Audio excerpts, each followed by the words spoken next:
All right, so you asked about, well, you just said, is that a fleece? That's an exact direct quote. Is that a fleece? Well, I saw it from a No, different I angle. understand because I was standing up and I get it. But so I don't know why this kind of stuff happens to me. Hold on, there we go, better. I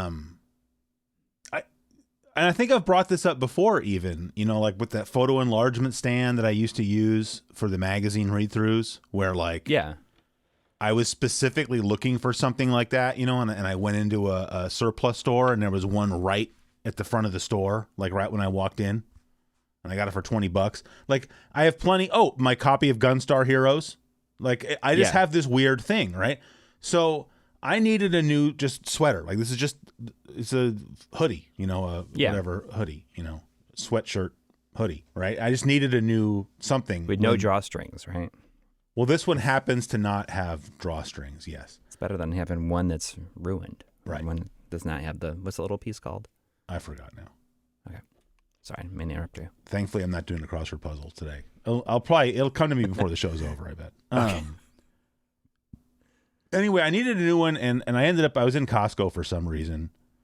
And so I was like, I'm going to go see if they have anything. Because I didn't have anything specific in mind. I just need a layer, or whatever, And I don't I have hoodies that you don't zip up. I don't like those. I feel like I'm being strangled, like I need to be able to unzip my sweater if I want to. Yeah. So anyway, I go into Costco and I don't really see anything, I'm looking around. I'm like, yeah, there's nothing really here, and then I'm kind of walking out of the clothing area. And the way it is at my Costco, there's just sort of like the central middle aisle. And it's more of if you think about a neighborhood, there's like the two main streets on the side of Costco. And there's sort of a collector street going up the middle. It's not like a main boulevard, but it's sort of the semi-busy street going up the middle. And on one side of that is the ladies' clothes. And on the other side of it is the guys' clothes. Okay. And so I walk out of the guys' clothes section to the sort of that, larger aisle to leave. And over right there, in front of me, but on the ladies' side, there's they build, I don't know if they're just built out of pallets or something. They have these little pedestals or tables that all the clothes are piled up on at Costco, right? And one corner of one of them is empty, which you never see. Mm-hmm. And the only thing there is this hoodie, and it has a price tag on it, which stuff at Costco doesn't, at least the clothes. Yeah. Because there's a sign, right? But this was the last one they had in the store. So they just stuck a price tag on it and had it sitting there. And it happened to be, and it's not a lady's hoodie. It just, I don't know why it was sitting there. It's a guy's hoodie. And it's in my size. And I picked it up and tried it on and fit like a glove. And it was $20. But this is my all-time favorite hoodie. I don't know if you remember, I had that Porsche. I still have it, that Porsche hoodie that had the green drawstrings and the liner of the hoodie was green.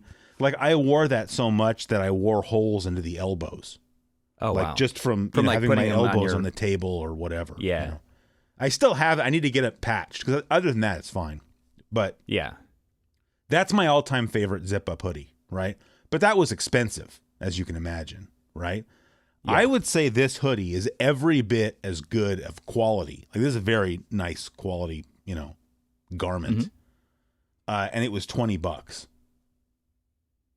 But it gets weirder. I'm this is such a good hoodie. I went online just to try to find it, on Costco's website. I can't find any. I can't even find any mention of it online.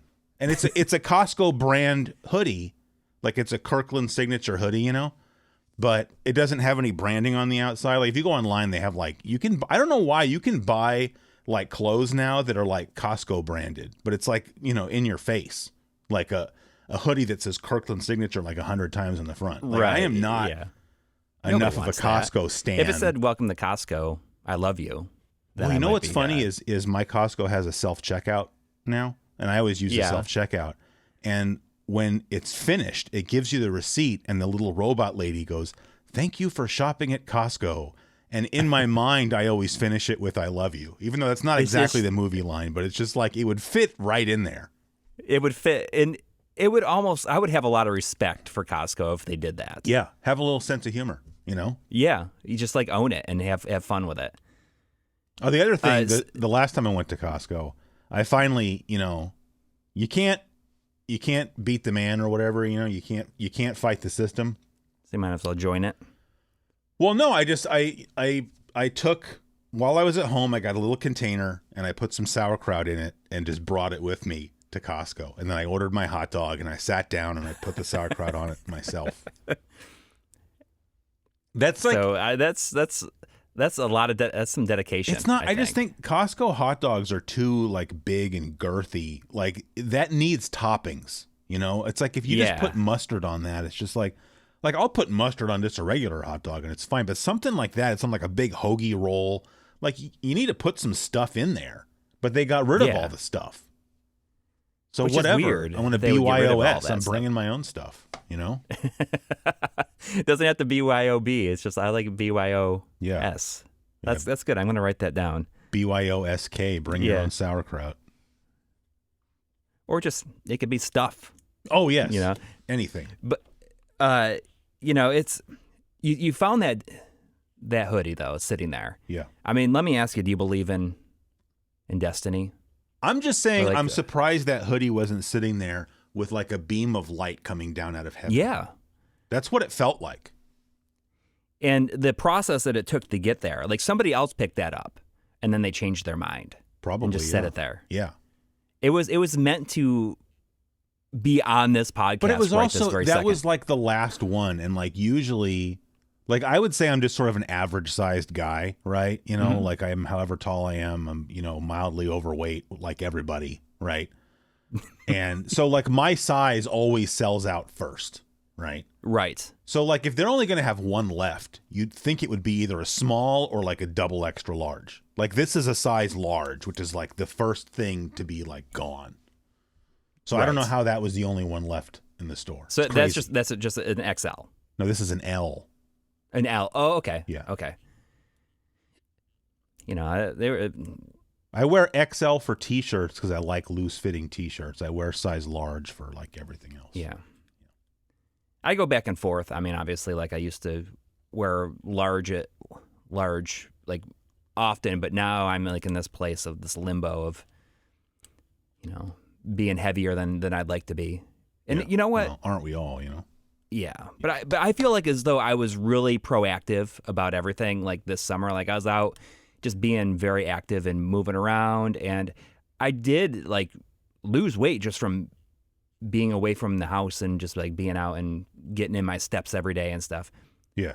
But as soon as it got cold, I didn't go out that much, and like that weight like almost came on. Yeah. Like, well, it's hard. It's the immediately. holidays that doesn't help. Yes. There's way too much. So once like the bloat of the holidays wears off, then hopefully I'll drop back down. But also, this is the hardest part of the year, like January, February, March. Yeah. Even, specifically more January and February, not so much March. But yeah.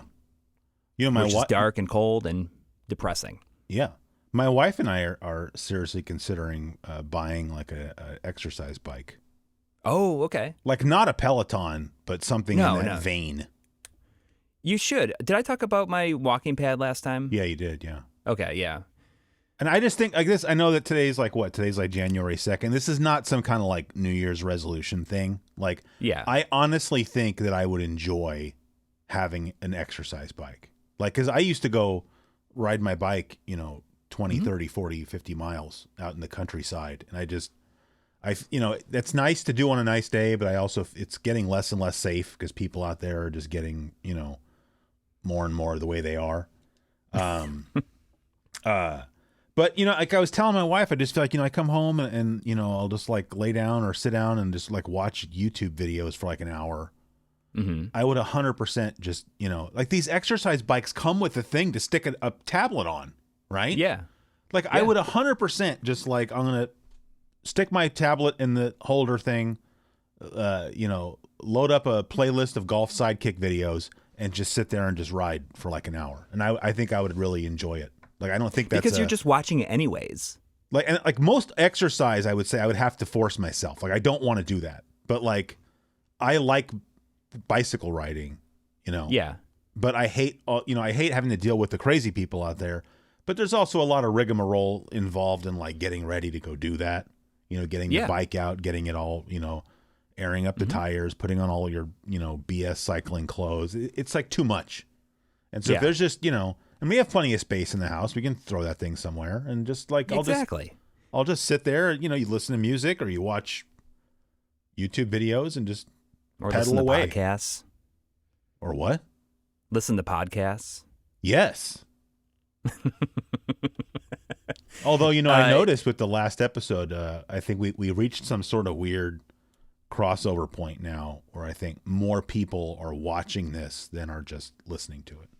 Oh, well, because it's probably easier to, I guess it shows up in people's subscription fees if they're subscribed to the YouTube channel. And maybe what had happened is I know that if I don't listen to a podcast for a long time or there hasn't been a new one in a long time, then the Apple Podcasts app will automatically pause it and stop downloading new episodes until you tell it to. So I wonder if that happened to some people. Well, no, it wasn't like a situation, I think, where we weren't getting as many listeners as usual. I just have more people on. But then also I just saw that, I don't know if this is a new thing, but now if you have your show like categorized as a podcast, as we do, it's like available in YouTube Music also. So if somebody listens to it through YouTube Music, I assume that just ends up counting as a view on the video, but I don't know. I don't really care that much, but it's interesting nonetheless to see what YouTube is doing to. Yeah. I don't know. I think like they're always trying to help, but like most of the time they're just sabotaging, or it's just like their own self-interest. Yes, but this seems like maybe. I mean, I don't know how popular YouTube Music is as a service, but. I mean, whatever. I don't know either. But I feel like it's just like the same thing as Amazon Music. Like if you have Prime, you like get it. Or half the time, if I buy something off Amazon, it's like, congratulations, you got 3 months of Amazon Music for free. Yeah, and it's like that's great. I haven't even thought about using Amazon Music. No, I don't. But then I recently saw something saying like Audible is now included in Amazon Music. So I wonder if that counts for that 3 months, because I would use that. Yeah. For sure. Yeah. But I don't want to pay. I'm just so sick of. No, dude, listen, I've been really trying to read a lot more in this last year. I didn't like, I think that last year I said, I'm going to try to read like 2 books. Yeah. Which I did not do. I started several books, but did not finish any of them. But I recently on a trip, I guess to Rochester for work, I got one of those Kindle Paperwhites. Oh, I want one of those. Yeah, those look awesome. And it's just like I read a bunch during that, and I'm like, all right, I'm just going to switch over to only reading on this thing. Yeah, because it doesn't take up any space. Like the battery life is something like 200 hours or something crazy because of like the e-ink. But I've definitely found that I'm using it a lot more. And it also has, like, I am not dyslexic, but I thought because of like maybe like my ADHD, like using this specific font called Open Dyslexic, like makes it so that your brain like puts together like the words a lot easier. Okay. And I think that is available on the Paperwhite. Yeah. And I just started using it, and I do feel as though it kind of like pulls me through. Yeah. And I'm able to kind of read more than one line at a time and comprehend it. That's cool. What kind of books you? I mean, anything you want to share or not? Well, I got the book version of the 60 songs that explain the 90s. Oh, that's cool. Like my favorite. Like he wrote a book based on it, and I wonder if you can lend books using the paper, using Kindle or whatever, right? Maybe. I think you can. Yeah. And you can link your Libby account. Are you familiar with like Libby or Overdrive? I don't know Overdrive. I think I know Libby. I don't. So if you have a library card, you can put that information in, and you can. You're like every library has a certain amount of like audiobooks and stuff, and you can just like, it's great, and you can sync that with your Kindle Paperwhite. Yeah. I recently also just saw something and I didn't even know this was a thing until I saw people mention it. That the Kindle Paperwhite also has like achievements where it's like you've read this many minutes like every day in a row. I mean, or that's something good. like that. And it keeps, if people want to keep their streak going. Did you guys do that like when you were in like elementary school? Like we had that thing where like it'd be like for a month. It's, you know, it was like it's book month or whatever, and they would have like I don't know if it was like a snake or a worm or something, but like every time for every 10 pages or 50 pages you read, they added like another segment to it on the wall, and there'd always be some bookworm in the class who had like a I'm going to say it was a snake that goes like all the way to the floor, and then they won, you know. Yeah. I think they won like a gift certificate to like the next like Scholastic book fair or something. Oh, well, that's a little bit different than I guess around me we had Book It. And I don't know if that's like separate or if that sounds familiar to you, but if you read 5 books, you got a pin. Yeah. And you got a star for every book that you read, and when you fill up the pin, I think it's like 5 or 6 books. Yeah. You get a gift certificate for a free personal pan pizza from Pizza Hut. That's cool. Yeah, I mean, for a kid in like 3rd grade. Yeah. That is like, oh my God, I will read for that little pizza. Yeah. Hey, speaking. Sorry, go ahead. I just think it's good. I wonder if that even exists now. Yeah, probably not. I guess for me, it was in the town that I grew up in. There were so like few pizza places. Yeah. Excuse me, a few pizza places that just having a reason to go and get pizza at this like one of 2 places that they had it. Yeah, was like a big deal. Sure. Okay. So, oh no, sorry. Just what you said just reminded me because I started talking about elementary school and then you mentioned pizza. I don't remember the name of the guy's YouTube channel, so I'm sorry, but he's very famous, like more famous than even me, and especially you. It's like eating through history or something. Does that sound familiar? I don't know. I watched one video of his because I forgot what the recipe even was, but it was something that was cool. Oh, it was like going back to sauerkraut. It was this video about sauerkraut soup because it was saying that's what like U-boat crews ate during World War II. Like they would eat sauerkraut soup, and I was like, I like sauerkraut and I like soup, so I watched that. And then because I watched the guy's video, the next time he uploaded a video, it ended up on the front page, for me on YouTube, right? And it said like square, which it's not square, it's a rectangle, school lunch pizza. Which, I mean, why are you looking at me like that? Like I was just thinking about it. I was just thinking about, because I'm pretty sure that we just had rectangular pizza, Yeah. Yeah. So I was like, oh, so I clicked on that like right away, right? Yeah. And so come to find out, like this guy, his whole thing is like it's a cooking show, but it's also kind of like a history show. Like he gives you like a history lesson along with, which kind of explains the sauerkraut soup thing.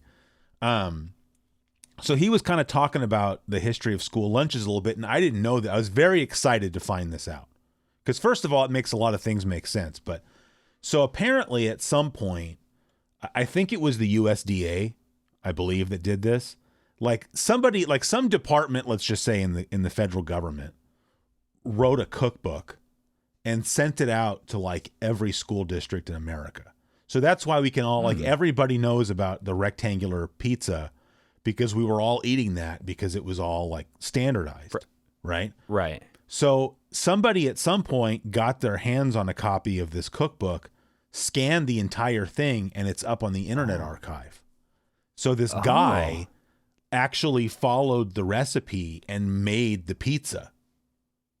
And so I was excited about that because I'm like, oh, I want to try this pizza too. Because you could even see like he bites into it, and you can see the look on his face. It was like, I thought he was going to start crying or something, honestly. I don't mean that in a negative way. I mean, it just like, I think he got sucked right back into being in elementary school as soon as he tasted it. Like, there's very few things that can so totally take you back to that time. And that seems like one of them. Right.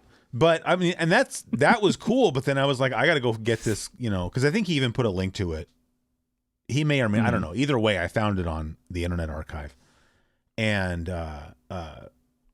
because there's other things that I remember eating in elementary school besides the pizza that I would be curious to make again. Yeah. But the other thing that I thought was interesting, I don't know why, I just always kind of assumed incorrectly that the lunches that we were served were just sort of like frozen things. Or Yeah, something, frozen, canned, like super processed. But like reading through this cookbook, I mean, he went through and made, so you got to watch him make one of the recipes. But I'm saying I flipped through the whole cookbook looking for the things that I wanted to make. And like all the stuff that they were making for us was made from scratch. That's great. Like those lunch ladies were literally in there, like with, I mean, yeah, I think like the vegetables we would get, if you got like peas and carrots or something like that. Yeah, come in cans. Like that came out of a can. But I'm saying other than that, it was like they were getting, here's a bunch of, 50-pound bags of flour and 25-pound bags of sugar and blah, blah, blah, and all the herbs and, separately. And they were making all that stuff, which I was impressed to, see that. Yeah. So I remember that in elementary school. In high school, they just had several different things. They always had like tacos and pizza available like every day. So I'm just thinking, I wonder if they got all these ingredients, but I wonder if that was kind of being phased out at that point. I don't know, because I had the same experience in high school. My high school lunch program sucked. Every time that we have tacos, like we made tacos the other day. Is your cat down there? Well, they just both came down the stairs. What's going on down here? Well, I have 2 cats now. I think I've never made that announcement publicly, but we have a second cat. Now it's out there. Well, let's see. Are they just like best friends? Yeah, they get along very well. That's part of the reason we felt like Lady Bird needs like a playmate. Yeah. Oh, here we go. There you go. There he is. That's his problem, is he climbs up on everything. Yeah. What's his name? That's Shadow. Shadow. Oh, you know what? I had a cat named Shadow also. Bump that mouse. I saw bringing up that fireplace live stream.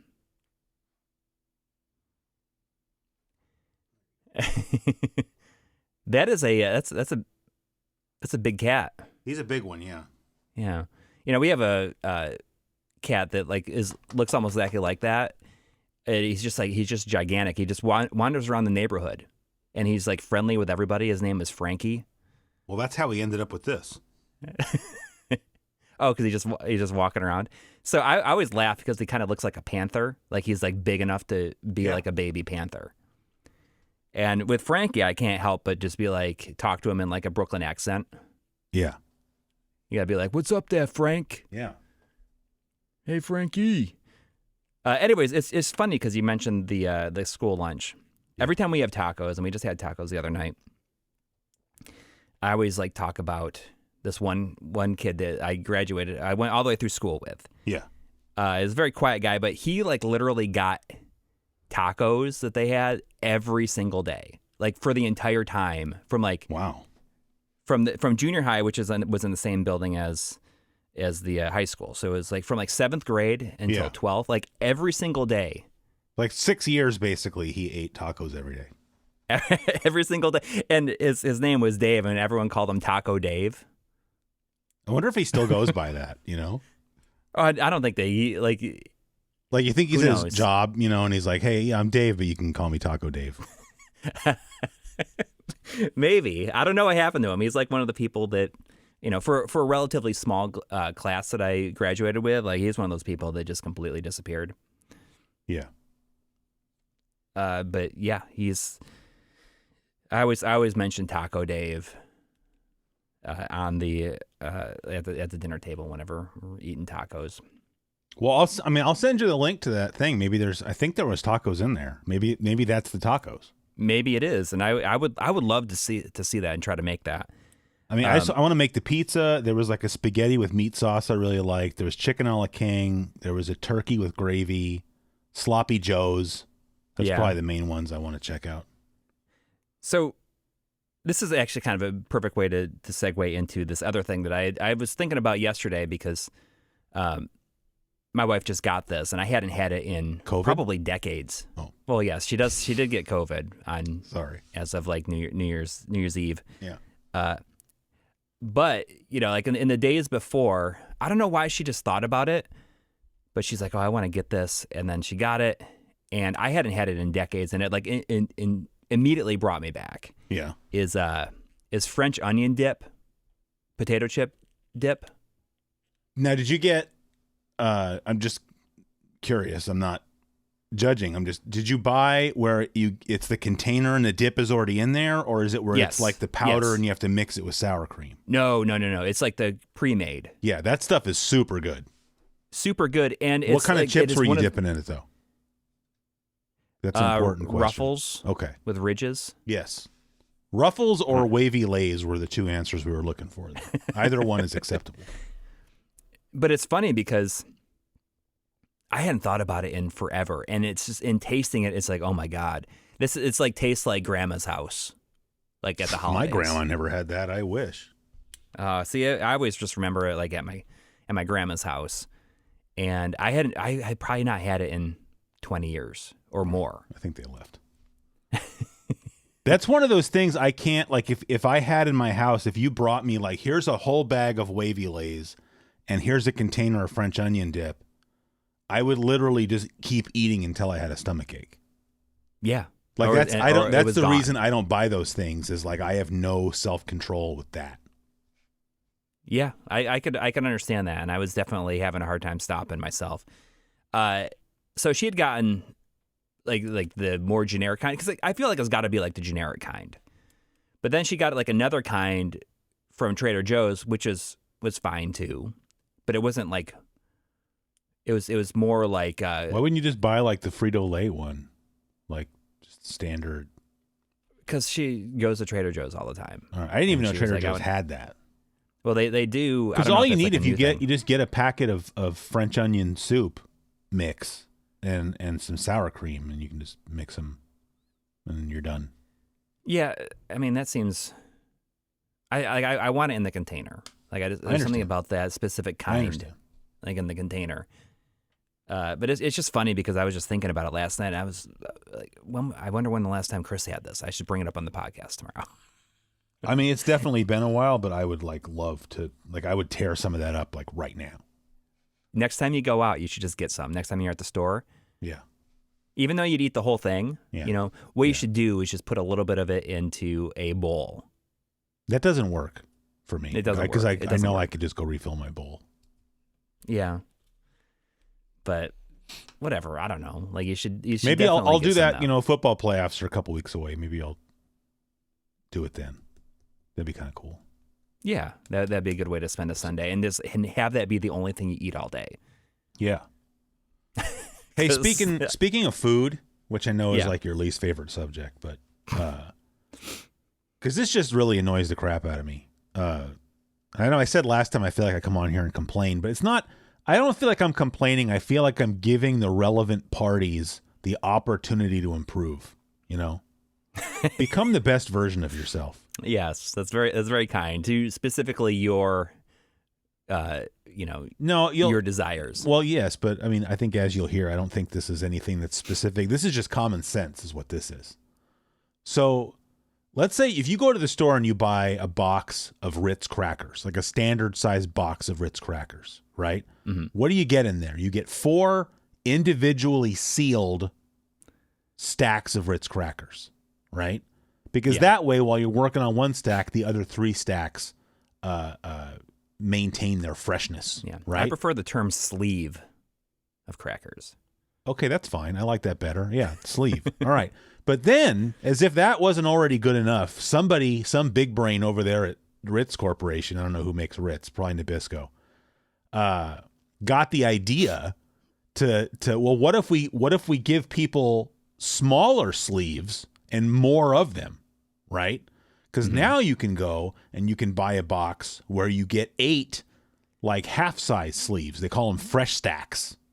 And I love that, because to me, one fresh stack is like one serving. I mean, so is a full sleeve, but I mean, whatever. I'm saying this helps me because then let's say I go to work and maybe I take soup for lunch. I can have my soup and I get 1 fresh stack of Ritz, and that's like, I'm good, right? And then all the rest of my Ritz stay fresh, right? Yeah. Well, somebody over at the Oreo Cookie Factory needs to take notes, because you get and these aren't even Oreo. I got Whole Foods store brand Oreos, but it's the same issue. Like Oreo has the same issue. What was the other Oreo knockoff? that some people say are better. It was high something. Hydrox? Hydrox, yes. That's Hydrox a word I had haven't this thought about problem. If you buy store brand Trader Joe's Oreos, which are JoJo's, same problem. Yeah. They come in one big tray. Yeah. And you have to just rip open the cellophane around the tray, and then, like all those cookies just start soaking up all the moisture out of the air, right? Yeah. And so when you you just got to eat them as quickly as you can. When you first open the package, they're so good, and I've still got like a third of a box of peppermint knockoff Oreos upstairs, and they're all chewy. Oh yeah. And I don't get it. Why don't you, if somebody already, because I would say I haven't taken measurements on this, but I feel like the diameter of a Ritz cracker and the diameter of an Oreo are pretty similar, right? So whatever machinery is being used to load Ritz crackers into the sleeves, that exact same machine, yes, buy it. Yeah, it could be modified Oreo Company, Dr. Oreo or whatever, just needs to place an order with that same company, get the same thing going on. And nobody is going to be like, if they do that, I miss when Oreos used to come in that big, gigantic tray that, by the way, is super loud. That's probably what it's for. Like, you're not sneaking Oreos in your house because your neighbors can hear you digging into the Oreos. Yeah. With the crinkly plastic. And it's always like, my daughter tries to sneak them because she's always the one that's like, oh, let's get a big thing of like double stuffs. Yeah. And then she gets into them, and it's like, oh, you hear her getting into it. It's like, will you grab me a couple? Yeah. And that doesn't stop. But, thinking about the sleeves. Yeah. Which, by the way, are relatively speaking, compared to the Oreos, those sleeves are pretty quiet. You can definitely sneak Ritz crackers. Yeah. And let's be honest. Like, I think that having like half sleeves or quarter sleeves is like a perfect way to do it. Because, like, let's be honest. Like, if you're opening that sleeve, like you're gonna finish that sleeve. 100%. Oh, are you kidding me? I know. I saw her. All right, you keep talking. I'm just like doing this thing. But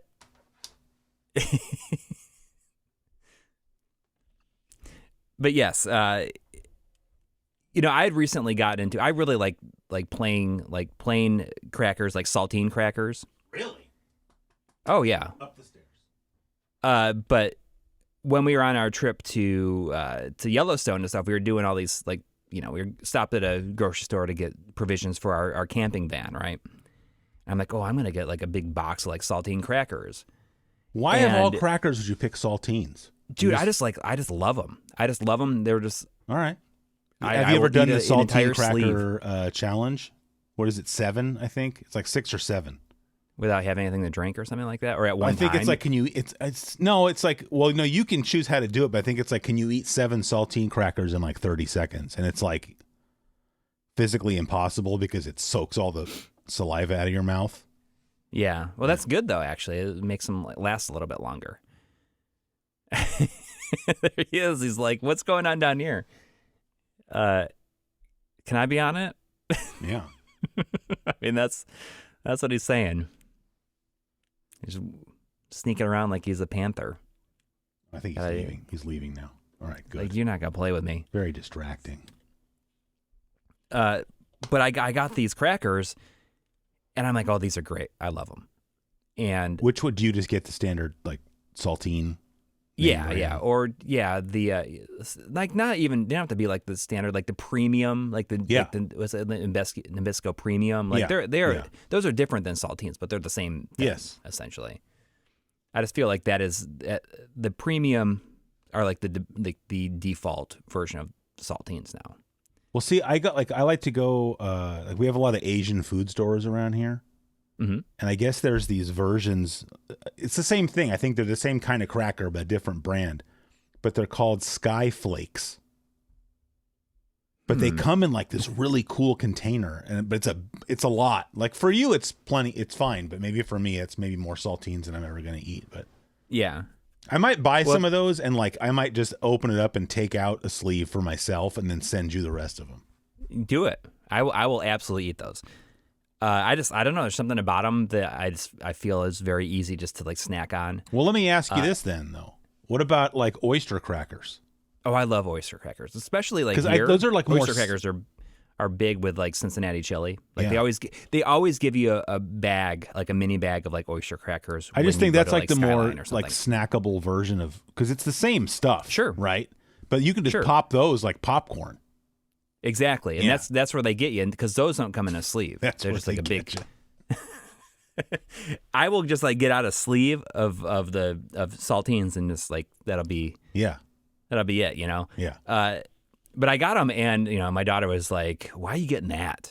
I'm like, "Don't knock it till you try them," because Yeah. she'd never really had them just on their own. And then she was like, every time I opened them up, she's like, "Oh," she was like suddenly there and like eating some. They're just good. So we became saltine buddies during that trip. Now you're making me like kind of crave saltine crackers. She should go and get them. They'll last a while, especially if you get a sleeve. Yeah. But remember, a sleeve is one serving. Yes.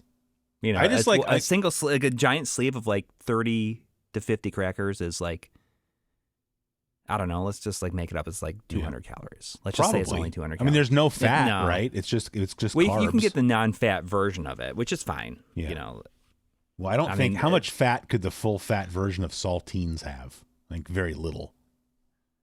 I wonder. I mean, but I Ritz wonder crackers are more like buttery, so I'm sure that has some fat going on. You know? Yeah. Well, you know, it's funny you talk about the Ritz crackers, because like there's the Toll House, like what is like the club crackers or whatever they're called. I love those. Keebler. Yeah, Keebler. Okay. So like I feel like it's come up multiple times, because whenever my wife has a lot of thoughts on them, like, oh, I feel like they've like really screwed up their recipe, because they all break apart so easily now compared to what they used to. Oh, well, I've heard her talking about. I haven't looked like, into their like, structural integrity, but definitely they're not as good as they used to be. Definitely. right, and they break so much easier. Okay. Like if you pull out a sleeve of them, like there's a good chance like at least 4 or 5 on each end have been like broken. Okay. And then All once right. that happens, you know, you can't use them for anything, because you pull them out and they just like fall apart. You just they put them almost in your look like mouth they're- and you chew them up and swallow them. But they turn to like it's like so many little pieces. Yeah. When you pull them out of there. But I feel as though I've heard my wife mention this to at least 3 different people on separate occasions. Yeah. Like she has a lot of thoughts on. But that's good. That's the only way you're going to affect change. You know, you have to Yes. make an issue more known. And she doesn't have a platform like this, you know, That's right. to try to alert Is the a Oreo Cookie Keebler better Company. fix that? Please do. Those elves are asleep at the wheel over there. But that actually used to be like a favorite sort of meal of mine, like a lunch, maybe a lunch, is I would get a can of tuna. Ooh. And I would just, I would drain the water or oil or whatever, put that in a bowl. I was basically making tuna salad, but like it was just, tuna, mayonnaise, black pepper, and Tabasco sauce. And then instead of bread, I would just eat that with those Keebler club crackers. Yeah. Super good. Super good. That's like the best way to do a lot of stuff with like dips like that now. You know, like my wife always makes like the pimento cheese dip and stuff like this, like that. And we always put it on crackers. Yeah. So since the last time we talked, I went and saw Die Hard in the movie theater. Oh, yeah. Yeah. And it's funny because I watched it on Christmas Eve with my son, and he watched it Good. for the first time. Oh, what did he think? So as he kind of got bored with Predator, but he was like all the way in through the entire Oh, wow. movie. And it's funny because, he's very much like me, and that he does not use like, anytime, like when I was his age, anytime you'd hear like someone use bad language, I was always like, oh. Yeah. And he was exactly like that. But I feel like by the end of Die Hard, he was like desensitized. Yeah. And he's desensitized forever now. Yeah. It's kind of funny. I have, I pulled out all of my Christmas records. Like, I've got like, some Christmas records and some Christmas CDs, and I pull them all out, like after Thanksgiving. And I have this one record, vinyl, that it's a Christmas rap album. Mm-hmm. And it happened to be sitting in the front of like the little record holder next to the stereo. And my wife looks at that and she's like, what's that all about? Like, what's on there? Because I don't think I'd ever listened to it with her around. And I was like, oh, dude, because the first song on the album is Christmas in Hollis by Run DMC, which I don't think she'd ever heard, you know. I'm like, dude, you got to check this out.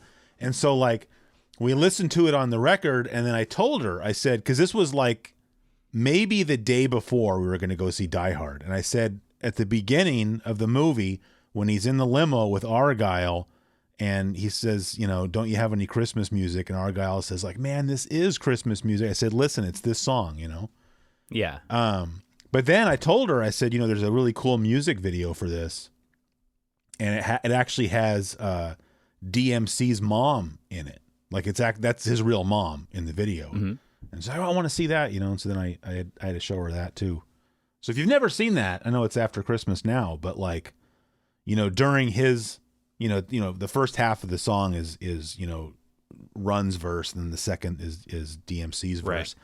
And you know, because you know, Run's verse is like they're in the park and they find Santa's wallet and whatnot. And then his verse is, you know, about being at home and his mom's cooking and everything. But that's his actual mom in the video, which I think is pretty cool. That's cool. Yeah. I mean, everybody, if you're famous, you should put your family in stuff as much as you can. Yeah. Especially for sure. in stuff like that. Yeah.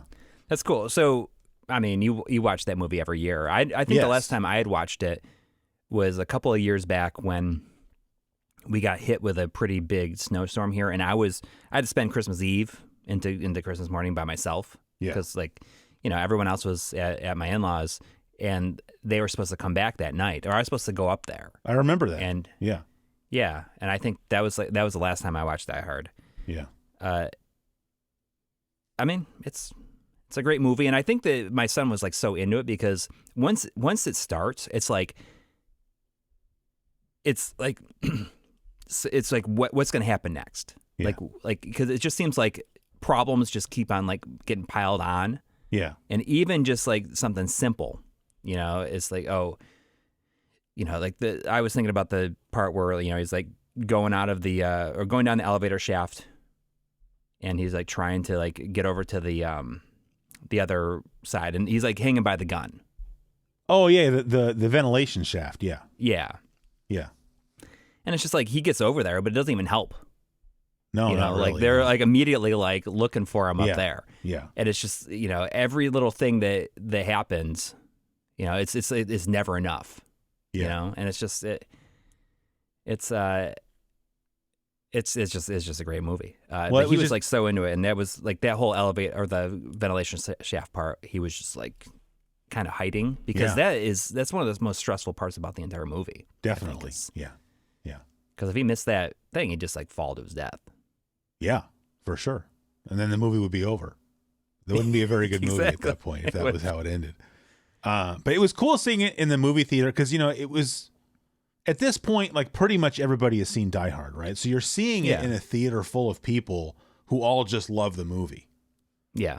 And I mean, you could say this about any movie, but, you know, it's cooler to see it that way, I think.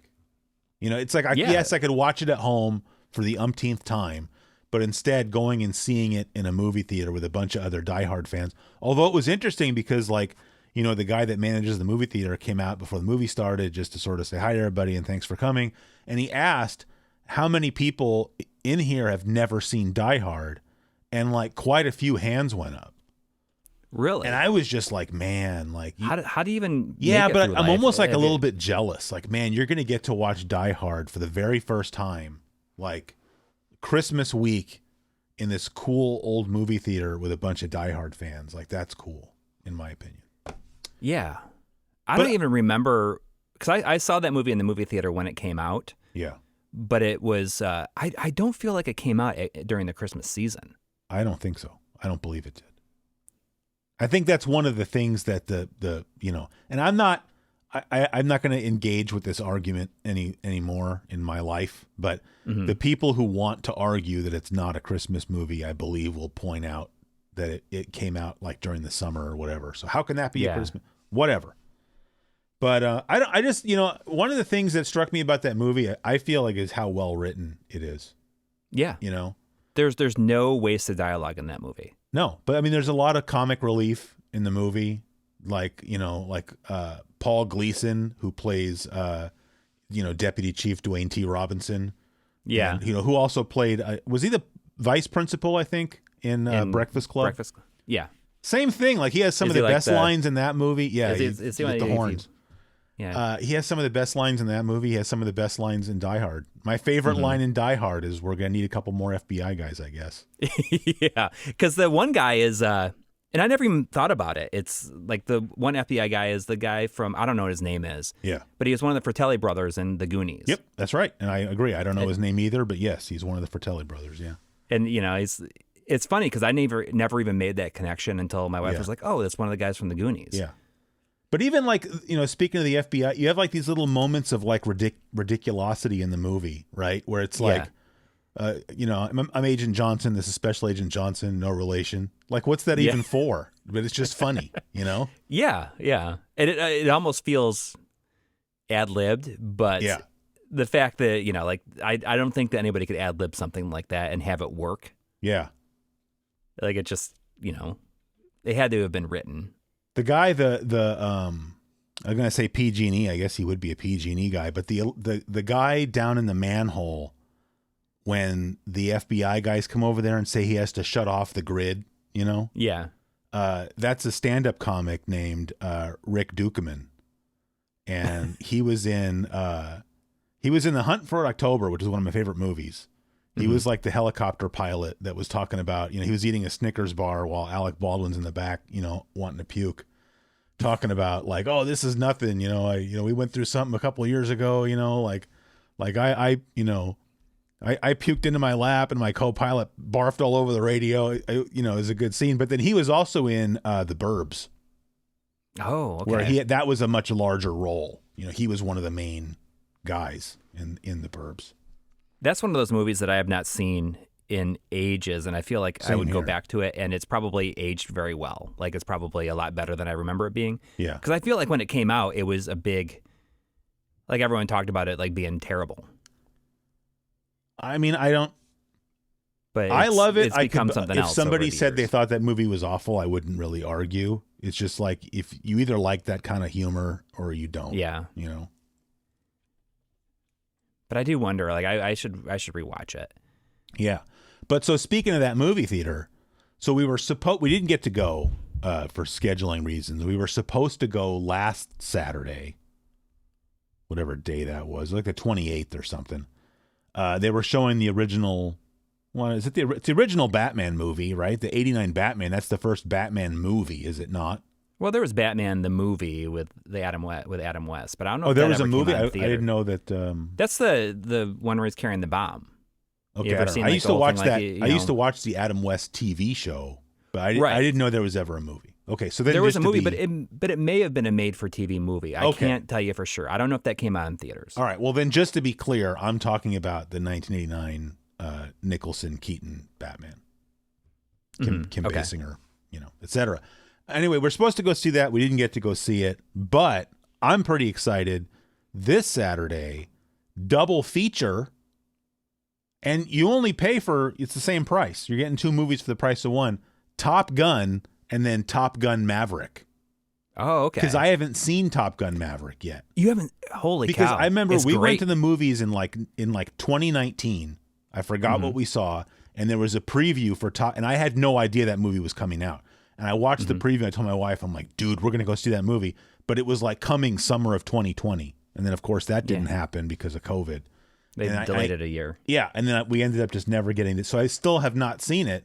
And I always meant to like, oh, yeah, I'll load it up because it's on one of the services I have. Well, you should see it in the theater if you can. So I'm glad I'm going to wait and see it in the theater. I don't know anything about it. I'm very excited. But also I love Top Gun. So like I'm going to enjoy it. So you are in for a real treat because it's a lot better than the first one.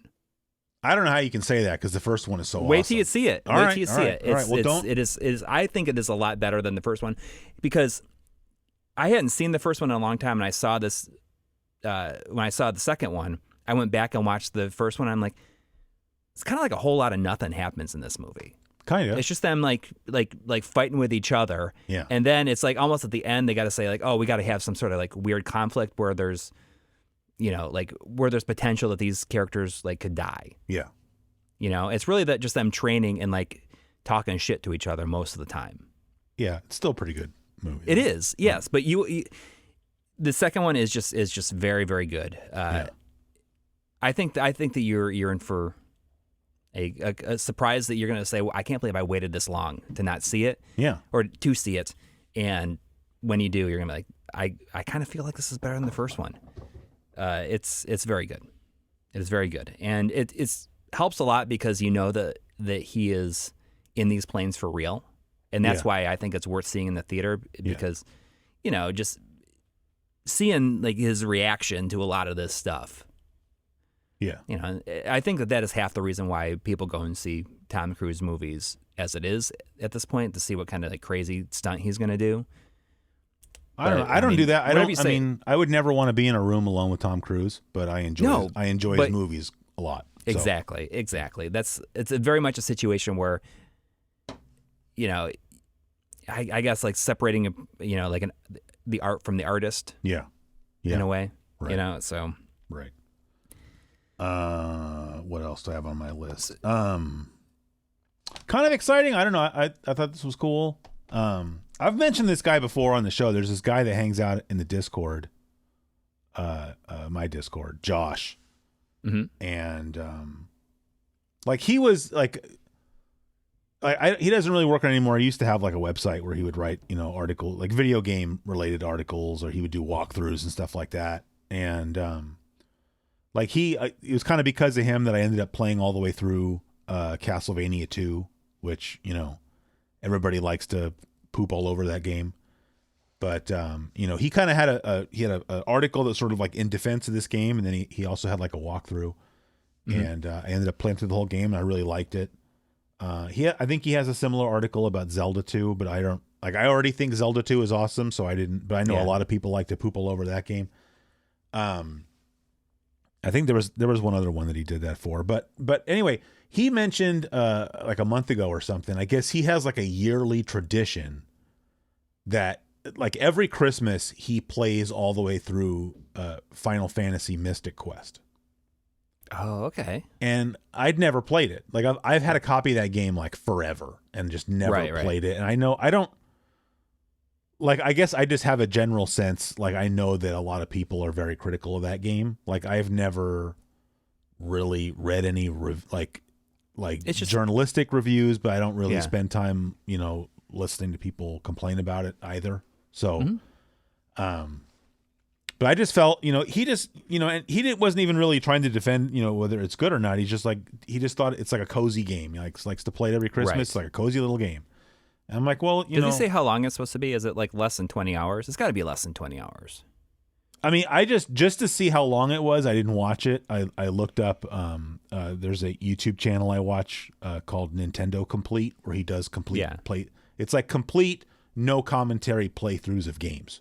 Yeah. And he has one for Mystic Quest that's like 10 hours long. So, and these are not speed runs that he does. It's like a normal playthrough. So, yeah. And I'm now 7 hours into Mystic Quest, because when you save your game, it tells you how long you've been playing. Yeah.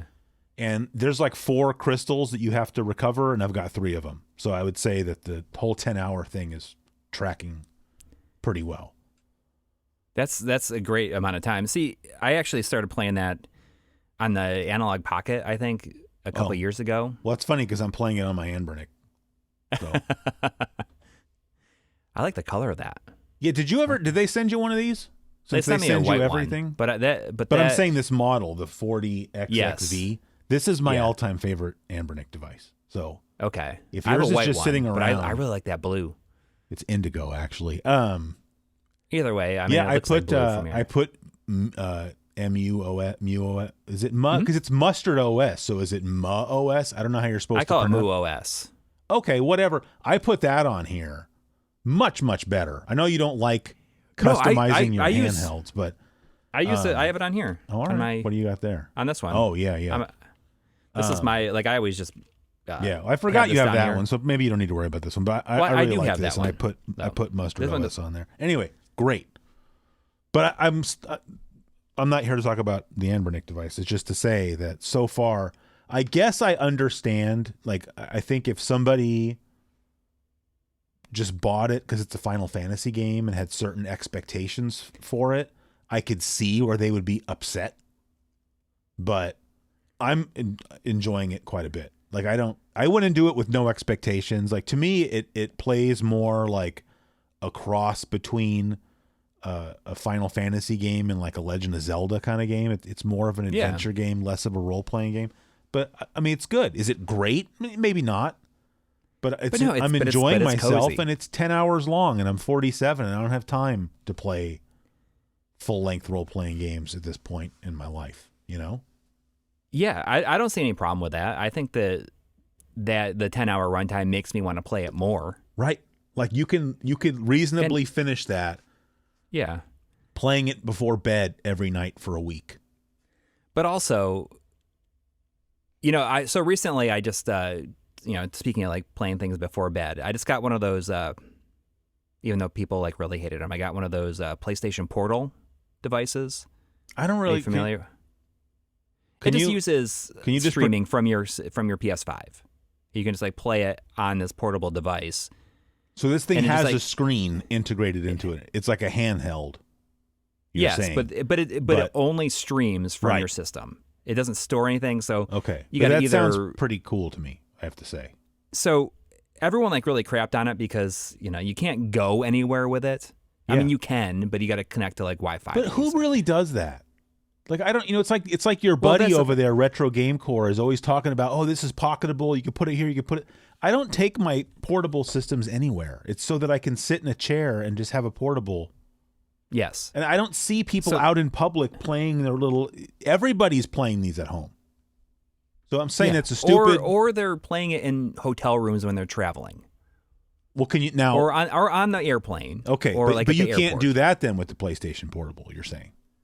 Well, if you connect to like Wi-Fi, you can, but it might have like a lot of latency to it. Yeah. Okay. So then we can say it has limitations, but it's severe limitations. Although but they maybe did like for someone like upgrade. me, it sounds like it would be a great device because I don't want to play it outside my house. So perfect. Exactly, and that's why I got it. So they had them, like they're $200. All right. Well, I mean, but not bad, I don't think. I was not going to get one. Then I saw like a very limited amount of the PlayStation 30th anniversary versions of it came up where you could get in like the PlayStation Don't Gray. get me started on that. And it was $20 more, and I'm like, I'm just going to get it because it's available right now. Yeah. And Sony's been talking about how these are a lot more popular than they expected, or even than reviews would lead you to believe. Yeah. Just they sold a ton of them. Mm-hmm.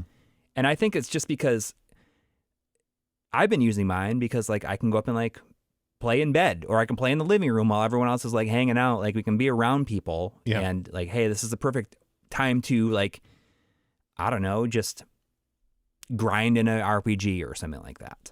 But this only works with PS5? Yes. Okay. I only have a PS4. So. I don't know if it works with PS4. I don't think it does. Okay. Probably not. But I'm only playing this thing in the house. Like I'm only going to play it around here. Yeah. I'm not going to take it with me. I would never want to take it with me. Yeah. If I've been just like taking Ambernick, or I'll take my Switch Lite because I feel like the Nintendo Switch Lite is a lot more portable than like a full-sized Nintendo Switch. I agree. Yeah. I just like the smaller one, and it just makes it easier to take it and stick it into like a backpack because usually when I travel, I have to take my equipment backpack, which has like my camera and stuff in it. I have very little room to like fit any of my own stuff into there. And so I just want the smallest thing possible. It's either this SP Ambernick or the Switch Lite.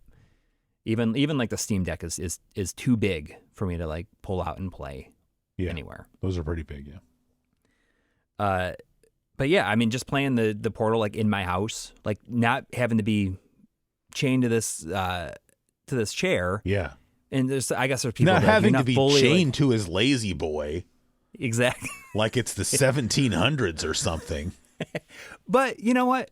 Down here, like I spend a lot of time down here, but sometimes I just want to like, if my wife was watching a show, and I just want to like be in the same room as her, I will just go up there and I will like bring that with me, maybe put some headphones on and like let her watch a show.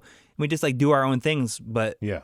in person. No, that's kind of my thing. I haven't really been wanting to hang out down here in the basement as much. Like I'd rather be, you know, if my wife is sitting in the living room doing something, I could at least be sitting in the other chair, you know? So that's exactly it. That's what that was my reason for wanting to get it. And to that extent, I've really enjoyed it. What do you, I mean, I probably will not have heard of whatever you're playing on it, but just, you definitely heard for it. the folks at home, what are you playing on it? I've been playing Red Dead Redemption 2. Okay. Yeah, I know that one. You know, it's funny because I started playing that. I talked about this a little bit in the year-end video, but you know, after taking this, the trip to like Yellowstone and everything like that, I really felt this urge to play Red Dead Redemption 2 because I want to see like how that area is represented. You know, even though the game's area is so much bigger that it actually has like not just like the West. It has like a Louisiana-esque area and all this like other stuff. But I felt the urge to play that. So can I just say before we move on then, just that's funny, because the only reason I ever played the original Red Dead Redemption, not Red Dead Revolver, Red Dead Redemption, was for my wife's birthday. We drove over to Nevada and I took her horseback riding. And so you're out in like the Nevada, you know, not wilderness, but you're outside of town, you know, and it kind of, it had that feel to it.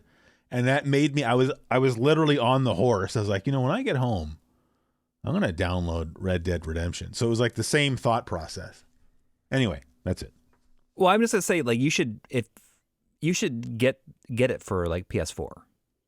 I mean, I got this golf game I'm playing on PS4 right now. Like I don't have the. But I'm just saying, like, what I think is cool about it. Yeah. And the thing that it took me a little bit of time to get into it, but the game is very like glacially paced. Yeah. Where it very much encourages you to kind of just live in the world of it. Yeah. And was a hard adjustment at first, but then once you kind of fully buy into that, it's like, all right, if I just wanted to, I can just go and like hunt animals for like skins. Yeah. Today. Yeah. Like that's all I need to do. I mean, that's the kind of stuff I used to like doing in Grand Theft Auto. You know. Yes. I was I'm gonna go deliver pizzas or whatever, put out fires, whatever. But it's funny because now I've like gotten to that. I probably put like 45 hours into it. Yeah. And I'm like 50% of the way through the story. Mm-hmm. And just, you know, like there's a lot of controls in it, which I think that if you take a break from it, you can't like come back. Oh, you know, I mean, the mission structure is so much better than it was like say in Grand Theft Auto, because if you can't make it through a part, it's like, okay, you can just like skip to the next checkpoint if you want to. Oh, all right. Which is kind of nice. There's a lot of stuff in there for like making it, just like making it accessible to people who don't play a lot of games. Yep. And it's just like encourages you to like exist in this world. But I mean, what I think is cool about it is that there is so much stuff that you can just like miss. Like there's just events that happen in the world that only happen one time, and you might witness it because you're in the right place at the right time. Yeah. But it's completely missable. And it really gives you this impression of the world is alive and there's just things happening around you, whether or not you're there to witness it or not. You know, I was like riding my horse and guy was like hurt his arm, and he's like, I need you to take me to a doctor.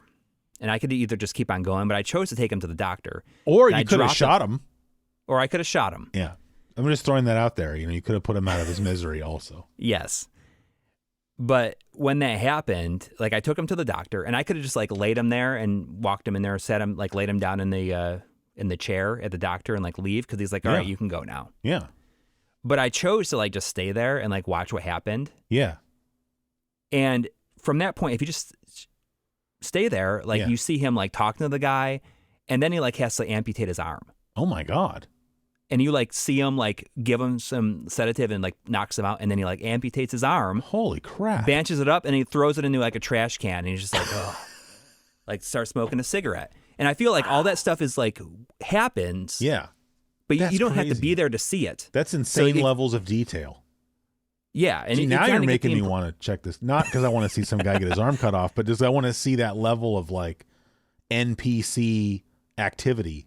Yeah. Yeah. And it's cool that like I know that this stuff, like as soon as you walk out of there and the game like will stop loading that from happening. Yes. You know, but it's just the very idea that you can stay there and witness that. That means there was like some gross. dude or multiple dudes at, I forgot who makes Red Dead Redemption, whose job it was to just come up with stuff like that. Yeah. Just to sort of flesh out the world and make it feel more like real. And that is what is crazy to me, is that even like in, say, Zelda Breath of the Wild or Tears of the Kingdom, there is stuff on the map for you to go and do. And if you fail at it, or if you like can't get to it right away, it'll always be there. You know, it'll only trigger once you get over to it. And like, that's fine too. But I like the fact that, you know, like there's certain story missions that need to can only be triggered, like, you know, like will always be there because you need to move the plot forward. But it's just like, there's so much other stuff that I just feel like it's not marked on the map. It's just like up to you, like, oh, I'm just like happen to be in the right place at the right time to find this person. Yeah.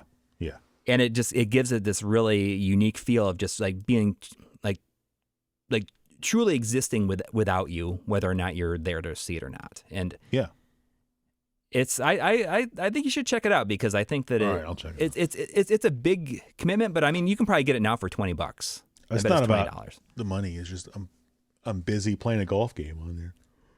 Yeah, well, I mean, there's all this other stuff that, you know, you can do, like poker. There's like a full like poker game. There's all these like there's all kinds of like just side stuff that you don't have to feel like you ever Wasn't want there? to do. I think one of the Grand Theft Auto games you could play golf. I forgot which one. I feel like that might have been San Andreas had. That's golf. what I was going to say. I think it was San Andreas. Although 5 probably has it too, but maybe. You know, it does make me want to play 5. I've never played 5. Me either. I was really turned off by 4, and so it made me not want to play 5. Because of the cell phone thing. That's what the game was killed. Like, I play games to escape from reality for a little while. Yeah. So when I'm playing a game where my cell phone is blowing up and people that I don't want to talk to are trying to talk to me, you're sucking me back into reality. So like when the phone rings, like, oh, cousin, we go to strip club. No. Yeah. No, I'm trying to jump this car over a building, you know, on this trailer that's over here. I don't want to do anything with you right now or ever, really. Well, I think that's they took the criticism for that. Yeah. You know, like that kind of stuff, and they probably fixed it in 5. I mean, 5, isn't that crazy? Like, you know, 5. Isn't that game like 10 years old by now or something? Or more? It's older than that. It came out on the PlayStation 3 and Xbox 360. Yeah. What are they doing over there, Rockstar? Well, 6 is supposedly be out this year. Yeah. But I mean, it takes them that long to make it. And I don't know. I heard something about like how 6, like every building you're going to be able to go into it. That almost seems like overkill. I mean, how It much, does seem like overkill. That's going to get old after a while. But that's kind of what I like about Red Dead Redemption 2 is that it's like this old West version where it's like, okay, you go to these towns and there's like 4 or 5 buildings. Or if you go to like a big city, then there's a lot of stuff and you can't go into every single building. So I don't know. It's just a very fun game to just kind of exist in and see what you find. Yeah. And the story's pretty good too. I don't know how long the story is. Are you still the same guy from Red Dead Redemption? No, it's a prequel to the first one. So he's like younger. It's about the gang that they were part of John Marston was a part of in. Got it. Before that, like it has like that Bill guy who I forgot what his name is, but he's like a main character in it too. Yeah. Hey, speaking of the PlayStation, I say that a lot. Hey, speaking of whatever, that's my go-to segue apparently. Yeah. That should have been the name of the show, I guess. Hey, speaking of whatever. Just because this was your suggestion, you know, I found my DualShock 3. Oh, and then I even bought, because I'm using it with my PS2, so I bought a blue braided USB cable for it. But so I'm using that with the PS2, and I even tested it. Remember, I told you my issue was with the shooting arrows in Baldur's Gate Dark Alliance. Works great. So thank you. There you go. Thank you. Yeah. Yeah, I mean, I use them with my PS2 also. Yeah. So it's just the way to do it. Sorry, I just noticed this, and so I just wanted to mention it. I want you to know that I noticed. You know, it's like if your wife gets a haircut, you know, and it's like if you don't notice, like that's bad. I noticed that you changed your XLR cable from green to black. So yes, yeah. I did. Yeah, I almost wanted to mention it. yeah. But I'm glad that I didn't, to see if you realized it. I basically did it that same day. Oh, nice. That probably explains why the color looks so much better on your video today. Maybe. I think that was messing with things.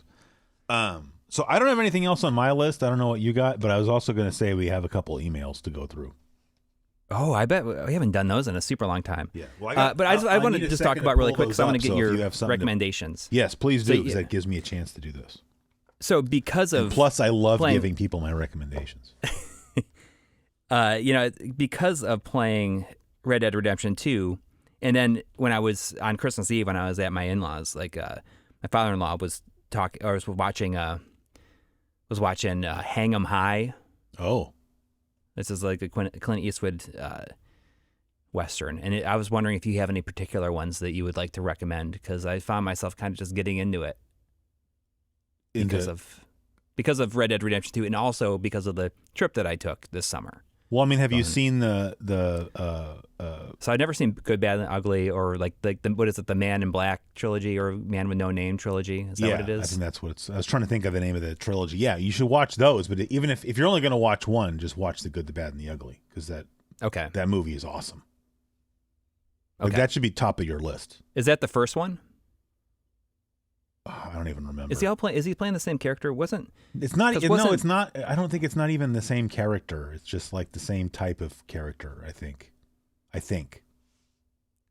Because there was it like Unforgiven? Was that like the last one? No, that's not part of that series. But if you've never seen Unforgiven, that's a really good movie. But I mean, that's like that movie. There's some parts of that movie that are like rough. Really? Yeah. I mean, because that was kind of like him going back to that, right? Going back and like kind of making a final Western, as in. Yeah, I mean, I guess I don't know what his motivations are for it, but it's a really good movie, Unforgiven. It's funny. Okay. It's a movie where I watched that movie like when it came out. Like I think I watched it like right when 90s, it came out on home video. I think. Mm-hmm.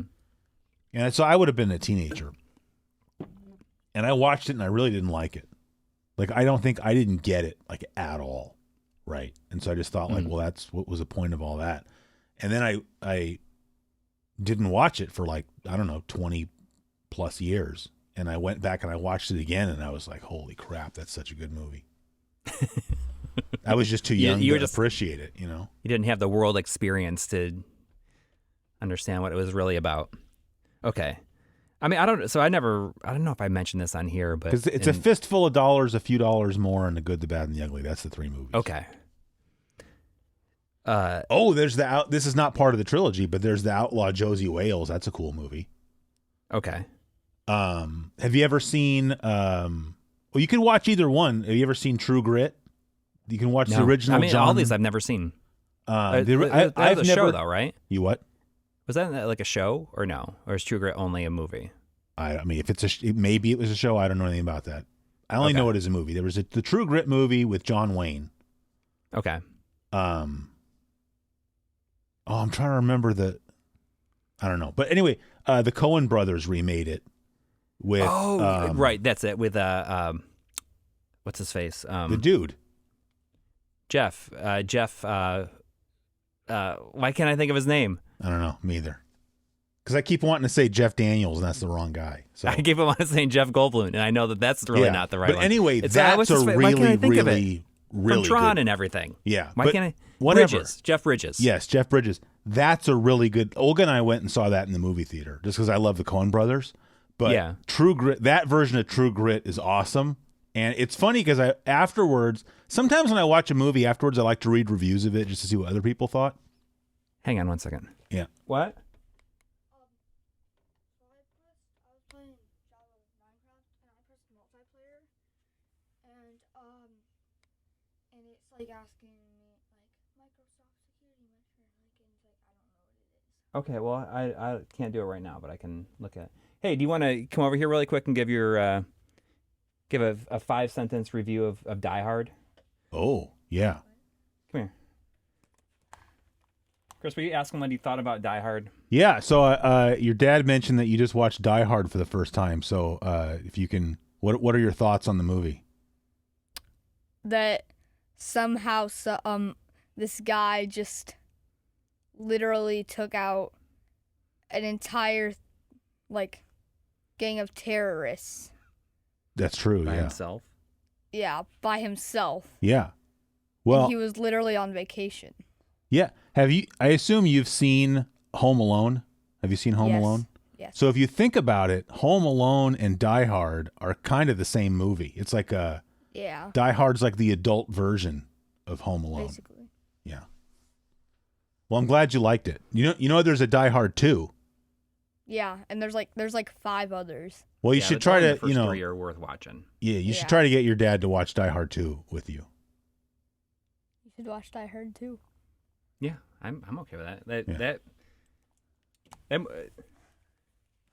Thanks. I'll check on it when we're done. Okay. Die Hard 2 like ruined flying for me. It's like should I just close it? Like should I just press the X? It's like a mini thing on it when I press like multiplayer. Yeah, just close it for now, and I'll take a look at it. Okay. Okay. Please watch Die Hard 2 with the kid. Yeah, Please. I mean, I plan on it.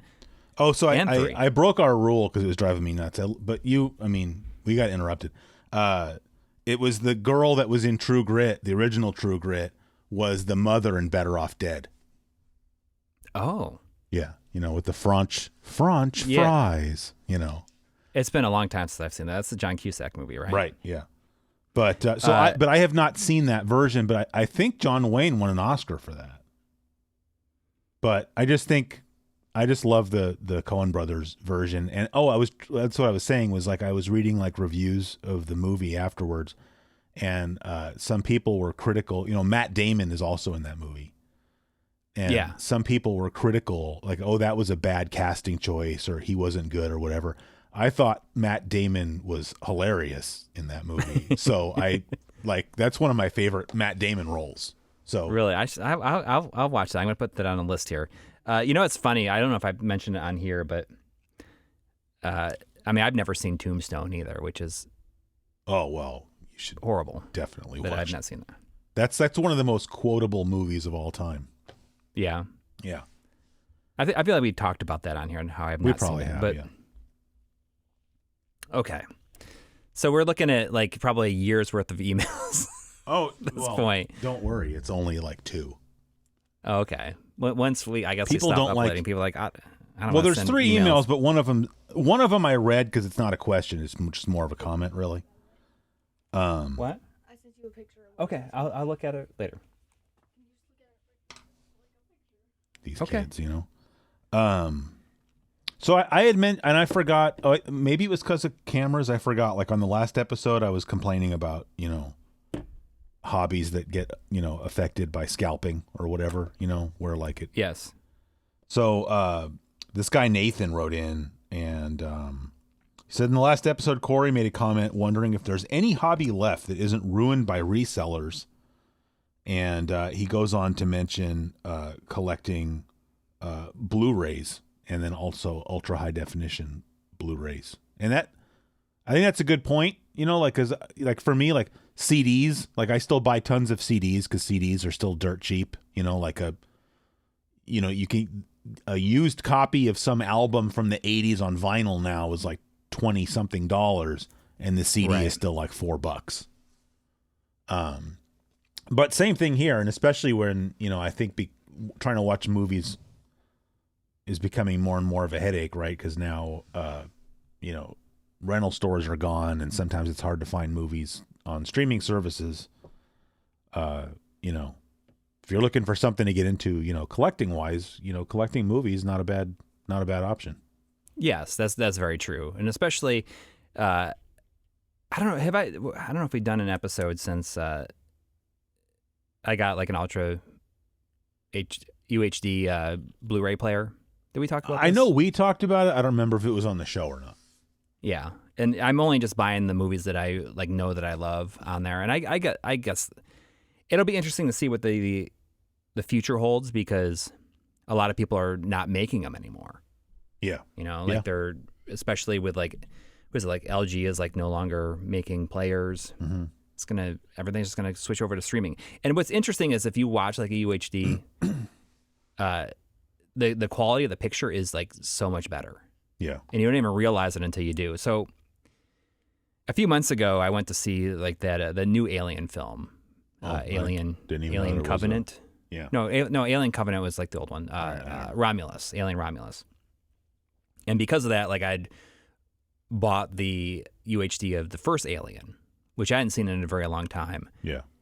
And so the thing with 4K Blu-rays that I think is pretty cool, and this I didn't even realize this until it was pointed out to me, is that the resolution of that is almost the same as like the film print. So if it's done well, if these transfers have been done well, it's almost like having your own print of the original film. And you can like look up online, like you can read reviews of the release, right, to see if it was which is what I do for the most part, unless they're like super cheap and it's just something that I know that I like. Yeah. But there's certain movies that have been they've done a very good job with the Blu-rays, and it almost looks like having like a film print. Yeah, that would be. I don't know. I just don't think I would use one enough for it to be a worthy purchase for me. Right, and that's why I only buy the movies that I know that I love. Like if I'm going to watch one of these movies, it's going to be intentionally like sitting down to watch that movie. Right. Like I got the first Die Hard. None of the other ones, just the first one. Yeah, I agree. I mean, I like Die Hard too, but I wouldn't be like, ooh, I got to get that on 4K Ultra. Not needed. Right. You know. Yeah. Anyway, But I was just like I said, good. I was gonna. He's correct, and I was just gonna add on, that in the same vein, if you're into music, like I am, CDs also a good. Like I'm getting to a point now where I'm buying albums on CD that I have also on vinyl. Mm-hmm. And then it's like I'm going to start putting together a box of vinyl to just take down to Armadillo Music 207 F Street in downtown Davis and just trade it in.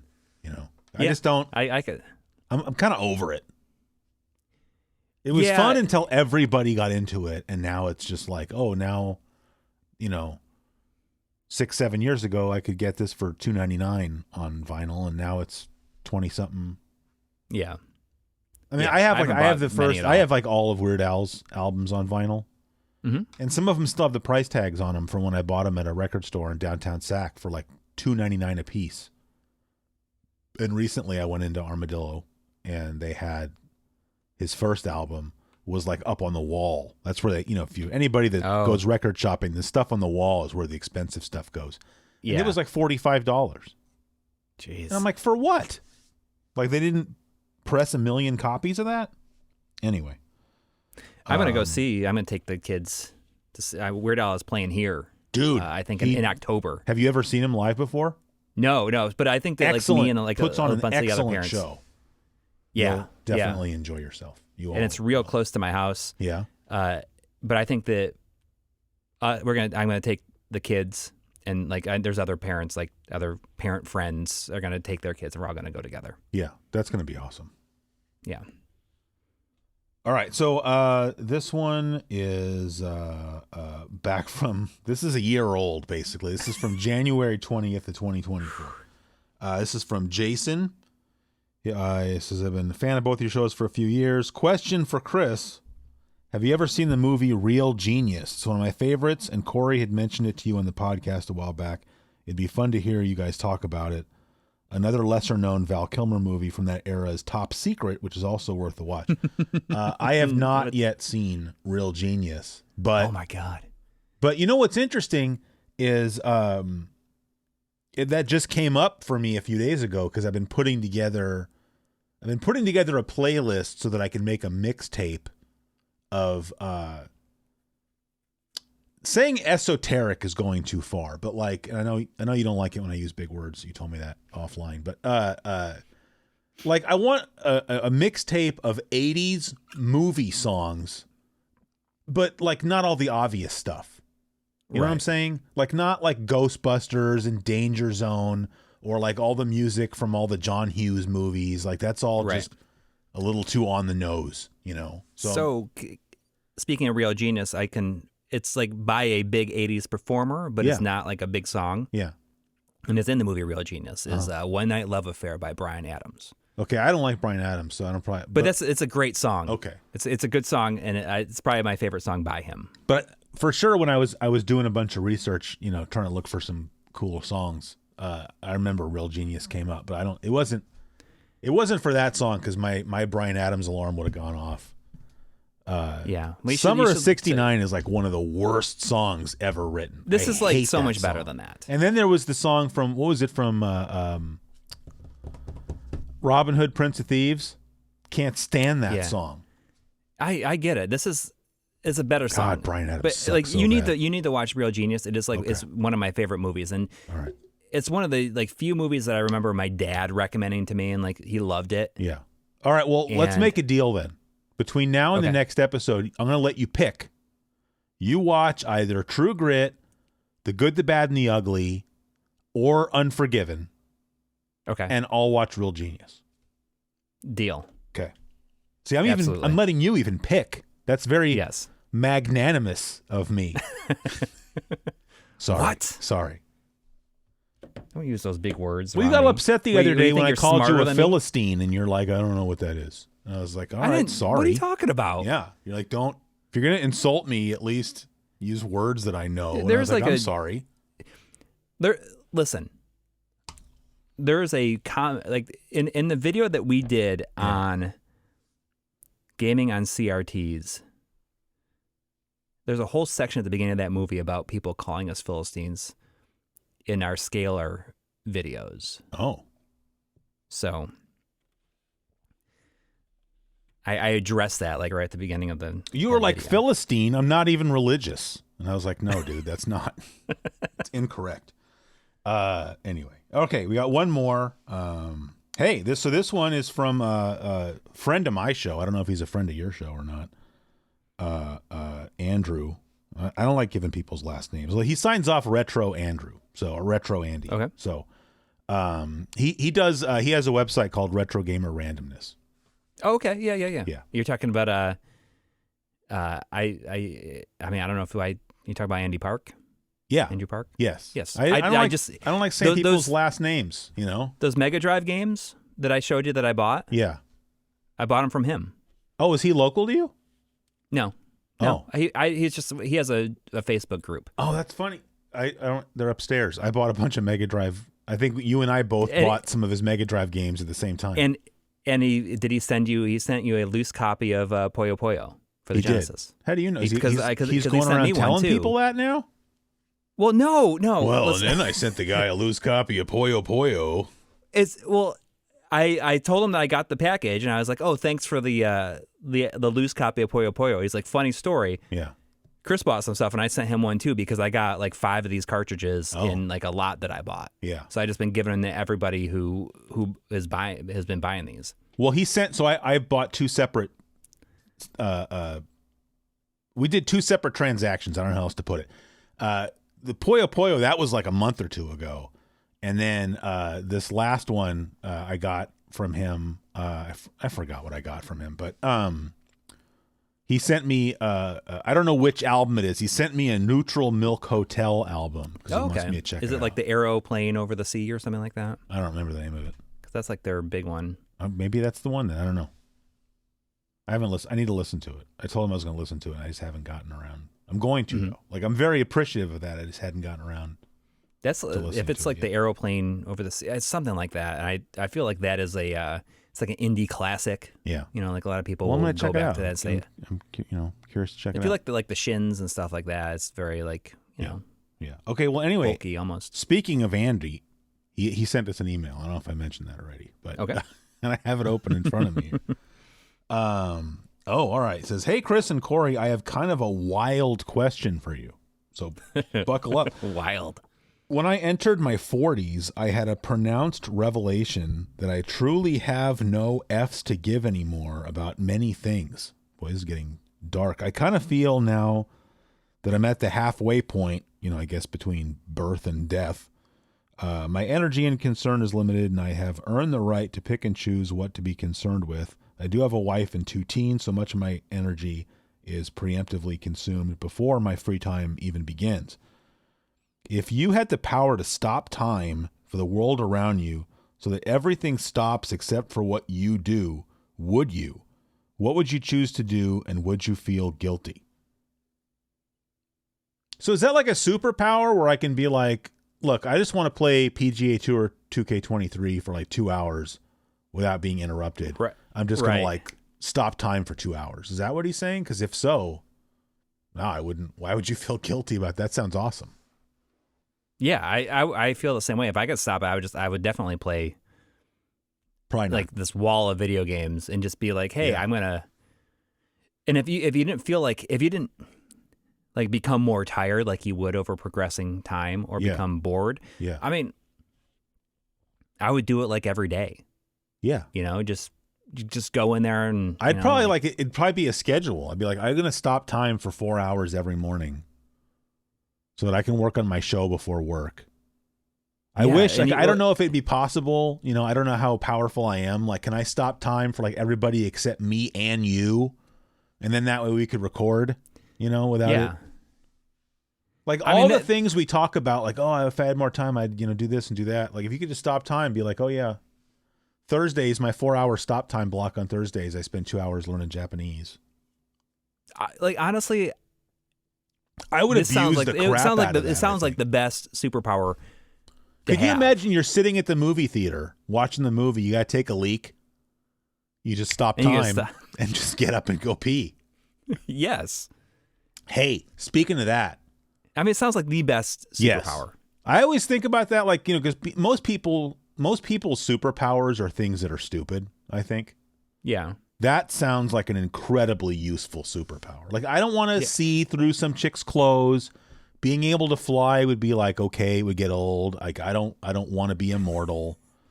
I mean, I think the one I brought up many episodes ago about not ever having to pee would still be good. But I feel like being able to stop time negates some of the bad things about having to pee at inopportune times, because there's no such thing as an inopportune time. Yeah. Well, I mean, I wouldn't even use it to do like steal money or anything like that. I would just use it to just like it didn't even occur to to be me okay, like being as lazy as I wanted to be and Yes. having it not affect anybody. Using it for criminal intent never even occurred to me. Exactly. Yeah, I'd like, you know, I'd stop time just so I could, you know, play through Final Fantasy Mystic Quest in a couple days. Yeah. Or it's like in one day, sitting just, if I felt like stop for 10 hours and just do it. Yeah.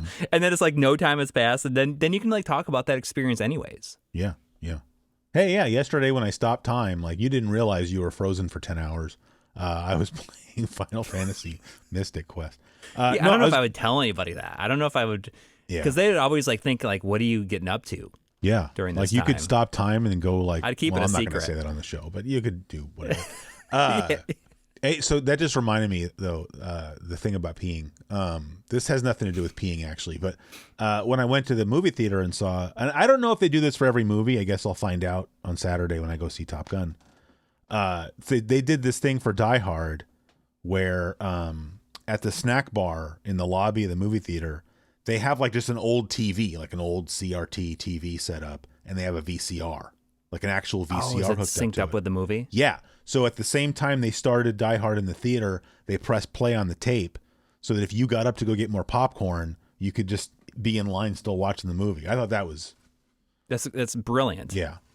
And I mean, you could probably, because I mean, we certainly were not watching an actual like film print of the movie. It was just digitally. And it was probably that. And I'm sure they 4K could have Blu-ray. just run a splitter to like a little, you know, Yeah. flat screen, but that's not really that cool. Like the fact that it's an old TV and a VCR and you're watching it on VHS just makes it a little bit extra cool, I think. Yes, it's got like that worn look to it. Yeah. Which is equally as appealing to me as seeing like the like a real film print. Oh, definitely. But it's probably just like they're probably just showing like the 4K Blu-ray or something like that. I don't know. I wasn't paying that close of attention to the picture quality. I was just enjoying the movie, I guess. Anyway, think that's it for the emails. That's all of it. So people just send us some more emails so we have something to fall back on. Yeah, what's our email address again? I don't know. Here's my question at gmail.com. It's Here's My Podcast, isn't it? Isn't it? Here's My Podcast. Here's My Podcast at gmail.com. I'm taking my iPad back out just to make sure I'm not giving people bad information. I mean, it's almost kind of funny. Yeah, it's funny that like we have forgotten it. Yes, you know, it is indeed Here's My Podcast at gmail.com. And normally I would tell you, follow us on this, that, and the other thing, but we don't do any of that ever. So yeah, it's interesting. You know what I was telling you about, I guess I'll just put it in the podcast, because I'd mentioned before we were recording that I'm taking a little break from my ADHD medicine, and it's like going really well. And I almost feel like I've felt nothing in the last couple of years. And I was looking through, like, because we just released on the YouTube channel, we released a like the games that we played this year video. And I went back and looked at my 2023, and I was like, I don't remember almost any of this. I don't remember even making this almost. Wow. That's kind of crazy. And it only happened like with 2023 though. But I don't remember where I was going to go with this, but I just feel like a lot more like more alive. Yeah. That's good. Now. Yeah. So we'll see where that goes. Do you see we have a fire again today, by the way? Yeah. Yeah. But I don't know if you noticed, it's in So it's a different monitor. Yeah, that Apple monitor was not working out. I like this one better. That one's a matte screen. Yes, and it's 4:3, but that was getting me my point, which is that I can't find on YouTube a 4:3 fireplace video. So we're watching. That's a letterboxed fireplace back there. I had no choice. That works. It works. All right. Well, I think we've reached a logical stopping point, in my opinion. Unless you for had something episode else that, 58. No, man. 57. Episode it's 57. funny because I wrote 56 here on the page, but that's wrong. It's 57. 56 was last time. 57. Here's my question for you. Someone left a comment under the video last time about the Heinz 57 sauce. Yeah. Like it's like when it said like when he was in the army, they would put that on everything or something. Yeah, it made everything taste acceptable. Yeah. I have yet to try it. But all right, so look forward to the next episode where we're going to be reviewing Real Genius and True Grit. You've already decided you're going to do True Grit? I might. We'll see how much. You can't go wrong. What if I do all three? You could. Maybe I'll do all three. You can't go wrong with any of them. Just pick one, and Yeah. you're going to be happy. They're all good movies. Okay. But of course, Good, the Bad, and the Ugly has the best soundtrack. Yes. Obviously. That's the only part of it that I really even know. Yeah. And everybody else listening to this should go and get themselves a thing of French onion dip for their chips. Yeah, or some saltine cracker. Oh, did you ever try dipping a saltine in the French onion dip? That might be interesting. No, but I feel like I need to do that though now. Or just like if you want to be extra classy, just get the saltine crackers and spread some dip on top of each one and arrange them on a plate like little hors d'oeuvres, you know? Yeah, it's a lot of effort for what I'm gonna eat in like probably less than 3 minutes. It's like a cousin, what's his name from Vacation, you know, like they call this stuff hamburger helper, but I think it does just fine by itself. That's the kind of guy that would serve you French dip on a saltine cracker as an hors d'oeuvre. But I think that sounds delicious. I'm in. It does. You should go get both. Yeah. All right. And have a good 2 weeks is what you would probably want to say. Everybody. Have a good 2 weeks. I'll see you next time. Everybody. Yeah. All right. Bye. Bye.